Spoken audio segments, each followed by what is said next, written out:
Okay, so hi all, welcome to ACB academy. എല്ലാവർക്കും ACB അക്കാഡമിയുടെ പുതിയ വീഡിയോയിലേക്ക് സ്വാഗതം.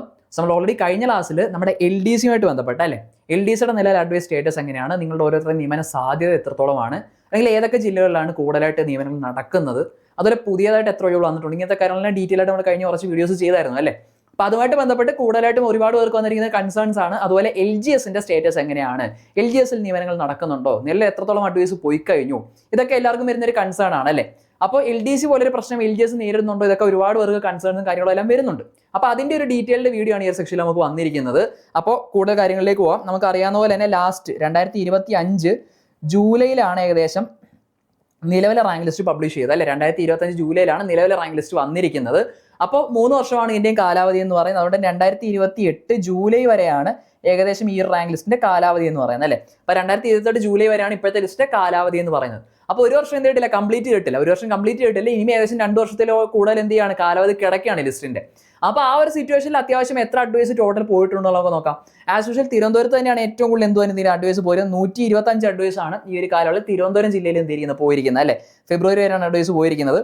കൊല്ലം നോക്കുകയാണെങ്കിൽ റീസെന്റ് ആയിട്ട് മാർച്ച് ഇപ്പോൾ ലാസ്റ്റ് ദിവസം വരെ എന്ത് നോട്ട് ചെയ്യാൻ നമുക്ക് അഡ്വൈസ് പോയിട്ടുണ്ട്. 65 അഡ്വൈസ് ആണ് നിലവിൽ ആകെ കൊല്ലം ജില്ലയിൽ പോയിരിക്കുന്നത്. പത്തനംതിട്ട വരുമ്പോൾ ഫെബ്രുവരി എത്തിയപ്പോഴത്തേക്ക് ഏകദേശം 40 അഡ്വൈസ് എന്ത് ചെയ്ത് കഴിഞ്ഞു പോയി കഴിഞ്ഞാൽ ലേറ്റസ്റ്റ് അഡ്വൈസ് ആണ് കേട്ടോ പറയുന്നത്. ഏറ്റവും കൂടുതലായിട്ട് PSCയുടെ സൈറ്റിൽ നിലവിൽ പോയിരിക്കുന്ന അഡ്വൈസുകളുടെ എണ്ണം തന്നെയാണ് പറയുന്നത്. അതുപോലെ നമ്മൾ ആലപ്പുഴ നോക്കുകയാണെന്നുണ്ടെങ്കിൽ ഫെബ്രുവരി ആയപ്പോഴത്തേക്കും ഏകദേശം 57 അഡ്വൈസ് ആണ് നിലവിൽ എന്ത് ചെയ്തിരിക്കുന്നത് ആലപ്പുഴയുടെ കേസിൽ പോയിരിക്കുന്നത്. ഇനി കോട്ടയം നോക്കുകയാണെന്നുണ്ടെങ്കിലും എന്താണ് കുറച്ച് നാളായി പോയിട്ട് കോട്ടയം നോക്കുമ്പോഴത്തേക്ക് ലാസ്റ്റ് ഇപ്പോൾ കുറച്ചാൾ മുമ്പാണ് അഡ്വൈസ് പോയിരിക്കുന്നത്. ഡിസംബറിലാണ് പോയിരിക്കുന്നത്. 58 അഡ്വൈസ് എന്ത് ചെയ്ത് കഴിഞ്ഞു ഓൾറെഡി ഇപ്പോൾ പോയി കഴിഞ്ഞു. ഇടുക്കിയിലേക്ക് വരുമ്പോൾ ടോട്ടൽ 70 അഡ്വൈസ് നിലവിൽ എന്ത് ചെയ്തിട്ടുണ്ട് പോയിട്ടുണ്ട്. ഇടുക്കിയിൽ ആകെ 70 അഡ്വൈസ് ആണ് പോയിരിക്കുന്നത്. ആൻഡ് എറണാകുളം വരുമ്പോഴത്തേക്ക് അത്യാവശ്യം നല്ല രീതിയിൽ പോയിട്ടുണ്ട്. 93 അഡ്വൈസ് ടോട്ടൽ എന്ത് ചെയ്തിട്ടുണ്ട് എറണാകുളത്ത് മുതൽ. തൃശ്ശൂർ 92 അഡ്വൈസും എന്ത് ചെയ്തിട്ടുണ്ട് നിലവിൽ പോയിട്ടുണ്ട്. അപ്പം നല്ലൊരു മൂവ്മെന്റ് ഇവിടെ ഉണ്ടായിട്ടുണ്ട്, ഈ 2 ജില്ലകളിലും ഉണ്ടായിട്ടുണ്ട് അല്ലേ. അതുപോലെ നമുക്ക് പാലക്കാട് വരുമ്പോഴത്തേക്ക് 55 അഡ്വൈസ് മാത്രമാണ് പോയിട്ടുള്ളത്. പാലക്കാട് എത്തുമ്പോഴത്തേക്ക് 55 അഡ്വൈസ് ആണ് ഫെബ്രുവരി വരെ എന്ത് ചെയ്തിരിക്കുന്നത് പോയിരിക്കുന്നത്. കോഴിക്കോട് വരുമ്പോൾ അതുപോലെ മലപ്പുറം വരുമ്പോഴത്തേക്ക് അത്യാവശ്യം നല്ല രീതിയിൽ വീണ്ടും എത്രയാണ് 98 അഡ്വൈസ് ആണ് ആകെ പോയിരിക്കുന്നത് അല്ലേ. 98 അഡ്വൈസ്. നമുക്കറിയാം തിരുവനന്തപുരം കഴിഞ്ഞാൽ പിന്നെ ഏറ്റവും കൂടുതൽ അഡ്വൈസ് പോയിരിക്കുന്നത് എവിടെയാണ്, ഈ പറയുന്ന പോലെ മലപ്പുറത്താണ് പിന്നെ ഏറ്റവും കൂടുതൽ അഡ്വൈസ് നിലവിൽ പോയിരിക്കുന്നത് അല്ലേ. കോഴിക്കോട് വരുമ്പോൾ നമുക്ക് 72 അഡ്വൈസ് പോയിട്ടുണ്ട്. അതുപോലെ വയനാട് വരുമ്പോൾ നമുക്കറിയാം കുറവാണ്, ആകെ 39 അഡ്വൈസ് മാത്രമേ എന്ത് ചെയ്തിട്ടുള്ളൂ പോയിട്ടുള്ളൂ അല്ലെ. കണ്ണൂരേക്ക് വരുമ്പോൾ വീണ്ടും 61. ആൻഡ് ഏറ്റവും കുറവ് എവിടെയാണെന്ന് ചോദിച്ചാൽ കാസർഗോഡ് വരുമ്പോഴത്തേക്ക് ആകെ 33 അഡ്വൈസ് മാത്രമാണ് എന്ത് ചെയ്തിരിക്കുന്നത് പോയിരിക്കുന്നത്. അങ്ങനെ ടോട്ടൽ ഇതുവരെ ഒരു വർഷം കംപ്ലീറ്റ് ആവുന്നതിന് മുൻപ് തന്നെ ഏകദേശം 958 അഡ്വൈസ് ആണ് നിലവിൽ LGSന്റെ കേസിൽ പോയിരിക്കുന്നത്. അതായത് ജൂലൈ ആകുമ്പോഴത്തേക്ക് ഒരു വർഷം കംപ്ലീറ്റ് ആവും. അപ്പോൾ എന്തൊക്കെ ഒരു വർഷം ആകുമ്പോഴത്തേക്ക് എങ്ങനെ പോയാലും 1000+ അഡ്വൈസ് എന്ത് ചെയ്യും മുഴുവനായിട്ട് എല്ലാ ജില്ലകളിലും കൂടെ എന്ത് ചെയ്യും കംപ്ലീറ്റ് ആയിട്ട് പോയിരിക്കും അല്ലെ. 1000 അഡ്വൈസ് എന്നുള്ളത് എന്ത് ചെയ്യും ഉറപ്പായിട്ടും കഴിയും. അപ്പോൾ LD പോലെ ഒരു പ്രതിസന്ധി LGSന്റെ കേസിൽ നേരിടുന്നുണ്ടോ എന്ന് ചോദിച്ചാൽ ഇല്ല. ഓർമ്മയിൽ എനിക്കുമ്പോൾ LGS വളരെ പെട്ടെന്ന് തന്നെ നല്ല രീതിയിൽ എന്താണ് ലിസ്റ്റിൽ നിന്ന് മൂവ്മെന്റും കാര്യങ്ങളെല്ലാം ഉണ്ടാകുന്ന ഒരു പോസ്റ്റ് തന്നെയാണ് ഏതെന്ന് പറയുന്നത് LGS എന്ന് പറയുന്നത്. അങ്ങ് ഭയങ്കര സ്പീഡിലുള്ള മൂവ്മെന്റ് അല്ലെങ്കിൽ എന്താണ് അഡ്വൈസോ നിയമമുള്ള കാര്യങ്ങളോ നടക്കുന്നില്ല എന്നുണ്ടെങ്കിൽ പോലും ഒരു ഡീസന്റ് ലെവൽ കീപ്പ് ചെയ്ത് തന്നെ എന്ത് ചെയ്യുന്നുണ്ട് LGSന്റെ ലിസ്റ്റ് മുന്നോട്ട് പോകുന്നുണ്ട് അല്ലേ. അപ്പം വരും ദിവസങ്ങളിൽ കൂടുതൽ റിട്ടയർമെന്റും പ്രൊമോഷനും എല്ലാം വരുമ്പോഴത്തേക്ക് കൂടുതൽ നിയമനങ്ങൾ ഉറപ്പായിട്ടും എന്ത് ചെയ്യും LGSന്റെ കേസിൽ നിന്നും ഉണ്ടാവുകയും ചെയ്യും. അപ്പം അങ്ങനത്തെ ഒരു ടെൻഷനോ കാര്യങ്ങളൊന്നും വേണ്ട. ഏകദേശം ഒരു വർഷമാകുമ്പോൾ തന്നെ 1000+ അഡ്വൈസ് ടോട്ടൽ എന്ത് ചെയ്യും ഉറപ്പായിട്ടും പോവുകയും ചെയ്യും. റെഗുലർ ബേസിൽ റീസെന്റ് ആയിട്ട് എന്ത് ചെയ്യുന്നുണ്ട് LGSൽ നിന്നും അഡ്വൈസ് പോകുന്നുണ്ട് അല്ലെ. LD നമുക്കറിയാം ഏകദേശം നിലച്ച അവസ്ഥയിലോട്ടൊക്കെ മാറിയതായിട്ട് നമ്മൾ കണ്ടിരുന്നു അല്ലെ ഒരു ടൈം കഴിഞ്ഞപ്പോഴത്തേക്ക്. പക്ഷെ ഇവിടെ എങ്ങനെ റെഗുലർ ആയിട്ട് ഇപ്പോൾ മാർച്ച് മാസം വരെ എന്ത് ചെയ്തിട്ടുണ്ട് ചില ജില്ലകളിൽ നമുക്ക് ലേറ്റസ്റ്റ് ആയിട്ട് എന്ത് ചെയ്തിട്ടുണ്ട് അഡ്വൈസും കാര്യങ്ങളും പോയിട്ടുണ്ട്. അപ്പൊ അങ്ങനെ സ്റ്റക്കായി നിൽക്കുന്ന ഒരു അവസ്ഥയോ കാര്യങ്ങളൊന്നും ഇന്ത്യന്റെ കേസിൽ വന്നിട്ടില്ല, LGSന്റെ കേസിൽ വന്നിട്ടില്ല. നമുക്ക് അറിയാവുന്ന പോലെ തന്നെ 2028 ഇന്ത്യനായിട്ട് പോകുന്നത്. ഇനി അടുത്ത റാങ്ക് ലിസ്റ്റ് വരാനായിട്ട് പോകുന്നത്. അപ്പോൾ ഉറപ്പായിട്ടും നെക്സ്റ്റ് എക്സാം നിങ്ങൾക്ക് എന്ത് കാണും 2027 നിങ്ങൾക്ക് നെക്സ്റ്റ് എക്സാം ആണ്.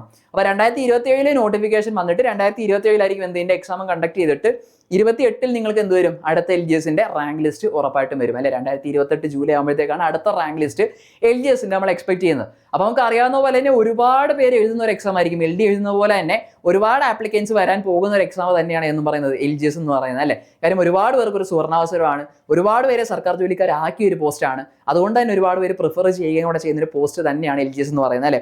അപ്പോൾ LGSന് ഇപ്പോഴേ പ്രിപ്പയർ ചെയ്യണം എന്നുണ്ടെങ്കിൽ നമുക്ക് ഇപ്പോൾ ഓൾറെഡി അറിയാം. ഇപ്പോൾ എല്ലാവരും കൂടുതലായിട്ട് ഫോക്കസ് ചെയ്യുന്നത് ഇപ്പോൾ വരാൻ പോകുന്ന കമ്പനി ബോർഡ് LGS ആയിരിക്കും. നമുക്ക് കമ്പനി ബോർഡ് LGSന്റെ എക്സാം റീസെന്റ് ആയിട്ട് വരുന്നുണ്ട്. അതിനോടൊപ്പം തന്നെ VFA ബെവ്കോ LDC എക്സാംസ് നമുക്ക് വരുന്നുണ്ട് അല്ലേ. അപ്പോൾ റീസെന്റ് എല്ലാവരും ഇത് ഫോക്കസ് ചെയ്താണ് പഠിക്കുന്നുണ്ടെങ്കിൽ പോലും ഇത് കഴിഞ്ഞാൽ നമ്മൾ നേരെ എന്തിലേക്ക് ഫോക്കസ് ചെയ്യണം, നമ്മുടെ ഫോക്കസ് ഈ എക്സാംസിന്റെ റിസൾട്ടിനെ ബേസ് ചെയ്തിട്ട് നമ്മൾ LGSലേക്കും ഫോക്കസ് ചെയ്യണം അല്ലേ. അപ്പോൾ LGS എഴുതാൻ പോകുന്നവരാണെന്നുണ്ടെങ്കിൽ എത്രയും വേഗം നിങ്ങൾ എന്ത് ചെയ്യണം, അതിന്റെ ബാച്ച് നമ്മൾ ലോഞ്ച് ചെയ്യാണ്. സോ LGSന്റെ ഒഫീഷ്യൽ ബാച്ച് നമ്മൾ റീസെന്റ് ആയിട്ട് തന്നെ ഉടനെ നമ്മൾ എന്ത് ചെയ്യുന്നതായിരിക്കും, ലോഞ്ച് ചെയ്യുന്നതായിരിക്കും. നിലവിൽ നമുക്ക് ഈ പറയുന്ന പോലെ VFA, ബെബിക്കോൾ DC, കമ്പനി ബോർഡ് LGSന്റെയും അതുപോലെ തന്നെ LDയുടെയും എല്ലാം ബാച്ചസ് നമുക്ക് ഓപ്പൺ ആണ്. അപ്പോൾ ഈ വരുന്ന എക്സാംസിന് പ്രിപ്പയർ ചെയ്യുന്നവർ ആരെങ്കിലും ഉണ്ടെന്നുണ്ടെങ്കിൽ എത്രയും വേഗം സ്ക്രോൾ കാണുന്ന നമ്പറിലേക്ക് കോൺടാക്ട് ചെയ്താൽ നിങ്ങൾക്ക് ഈ ബാച്ചസിന്റെ എല്ലാം ഡീറ്റെയിൽസ് കൂടുതൽ അവിടെ അവൈലബിൾ ആയിരിക്കും. നമുക്ക് ഡെയിലി സ്റ്റഡി പ്ലാന്റെ ബേസിസിലായിരിക്കും ക്ലാസ് പോവുക. ഓക്കെ, അതുകൊണ്ട് തന്നെ നിങ്ങൾക്ക് ഓരോ ദിവസവും എന്തൊക്കെ പഠിക്കണം, ഏതൊക്കെ ടോപ്പിക്സ് കവർ ചെയ്യണം, എത്ര നേരം പഠിക്കണം, ഇങ്ങനത്തെ ഒരു ടെൻഷനോ കാര്യങ്ങളൊന്നും വേണ്ട. നിങ്ങൾക്കൊരു ഡെയിലി സ്റ്റഡി പ്ലാൻ പ്രൊവൈഡ് ചെയ്യും. അതിന്റെ ബേസിൽ ഓരോ ദിവസവും പഠിക്കേണ്ട ടോപ്പിക്സ്, അതിന്റെ ക്ലാസ്സസ്, നോട്ട്സ് എല്ലാം നിങ്ങൾക്ക് കൃത്യമായിട്ട് പ്രൊവൈഡ് ചെയ്യുന്നതായിരിക്കും.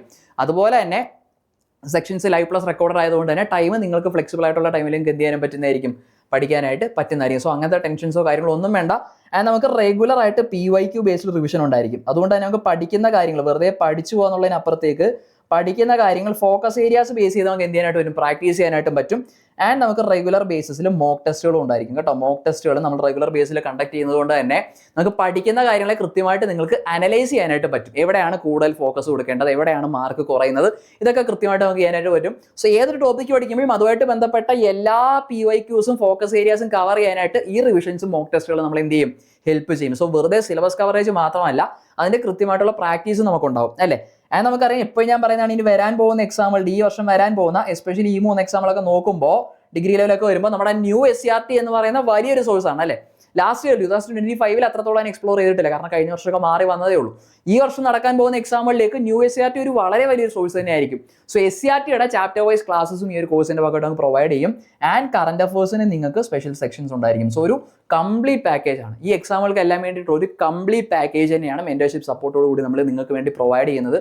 സോ എത്രയും വേഗം സ്ക്രോൾ കാണുന്ന നമ്പറിലേക്ക് കോൺടാക്ട് ചെയ്താൽ നിങ്ങൾക്ക് അതിന്റെ കൂടുതൽ ഡീറ്റെയിൽസ് അവിടെ അവൈലബിൾ ആയിരിക്കും. സോ പെട്ടെന്ന് വിളിക്കുക, അഡ്മിഷൻസ് ഉറപ്പ് വരുത്തുക. ഇനിയും തുടങ്ങിയിട്ടില്ല എന്നുണ്ടെങ്കിൽ ഓൾറെഡി ലേറ്റ് ആണ്, എത്രയും പെട്ടെന്ന് നിങ്ങളുടെ പ്രിപ്പറേഷൻ സ്റ്റാർട്ട് ചെയ്യുക. അപ്പോൾ കൂടുതൽ അപ്ഡേറ്റ്സുമായിട്ട് നമുക്ക് നെക്സ്റ്റ് വീഡിയോയിൽ കാണാം. Till then all the best.